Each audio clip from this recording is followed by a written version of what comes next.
তো hello guys, good morning. তো আজকে সকাল সকাল উঠে পড়েছি, একটা পরীক্ষা আছে। তো এখন চা খেয়ে নিলাম, চা খেয়ে বা চান করে বেরোবো। তো বেরিয়ে পড়ছি, এখন দোকানতলায় আছি, মামার বাইকে যাবো। তো মামার জন্য দাঁড়িয়ে আছি রাস্তাতে। চান করার পর একটু ঠান্ডাটা কম লাগছে, আর মামা বাইকে উঠে পড়ে। তো যাচ্ছি আজকে পূর্ব মেদিনীপুর যাচ্ছি, কারণ আগে একটা পরীক্ষা আছে, ডব্লিউবির পরীক্ষা। তো এখন দেখতে পাচ্ছি দেউলটি হয়ে হাই রোডে চলে এসেছিলাম। হাই রোডে আসলে তো হেলমেটটা পরে নিলাম, হেলমেটটা পরে কাঁচটা এসে নিলাম।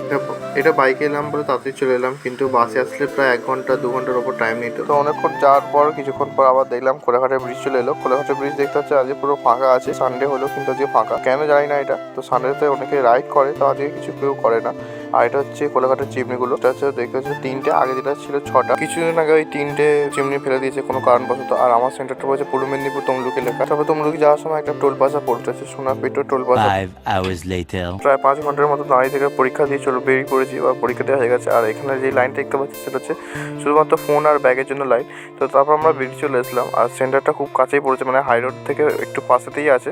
তো যেতে ডান দিকে পড়বে, আর এটা সামনে একটা মাঠ আছে একটা। তো মাঠ থেকে বেরিয়ে এসে একটা গেট আছে বড়, সেটা গেটটার নাম হচ্ছে সেবক সংঘ কাকগেছিয়া বলে। তো তারপর পরীক্ষা হয়ে গেছে। তো সেন্টারে ঢোকার টাইমটা ছিল 8টা থেকে 8:30-10টার মধ্যে। তো আমি সেই অনুযায়ী 8:23-এর মধ্যে চলে এসেছিলাম। তারপর সব ফর্মালিটি, মানে আধার কার্ড, তারপর ক্যামেরার সামনে গিয়ে রোল নাম্বার, তারপর নিজের নামটা বলতে হলো, অ্যাডমিট কার্ড সবচেয়ে পুলিশরা চেক করে আমাদেরকে ভেতরে ঢুকিয়ে দেয়। তো তারপর থেকে প্রায় অনেকক্ষণ দাঁড়িয়েছিলাম, 10:30 পর্যন্ত। কোনো কিছু কাজ হয়নি, শুধুমাত্র দাঁড়িয়েছিলাম। তারপর 10:30 থেকে প্রায় 11:45 পর্যন্ত এমনি দাঁড়িয়েছিলাম। তারপর ম্যাডামরা আসলো, 1 ঘন্টার পরীক্ষা দিয়ে তারপর বেরিয়ে পড়লাম। তো সেরকম কথা বলতে বলতে চলে আসলাম আমরা খাল্লার দিকে। খাল্লাটা সেই ফাঁকা রাস্তা, যেটা আমার খুব ভালো লাগে। তো আজকে সারাদিনটা অনেকটা বেশ হাঁটাঘাটি নিয়েছে, সেই সকালে বেরিয়েছি, এখন খাওয়া হয়নি। তো তোমরা কারা কারা ডব্লিউবি পরীক্ষাটা দিলে, তো তোমরা অবশ্যই কমেন্টে জানাবে। তো জানি সবাই পরীক্ষা ভালো দিয়েছে। তো আজকের মতো এইটুকুনি, টাটা। আর তো দেখা যাচ্ছে কোনো একটা নতুন মিনি ব্লগে।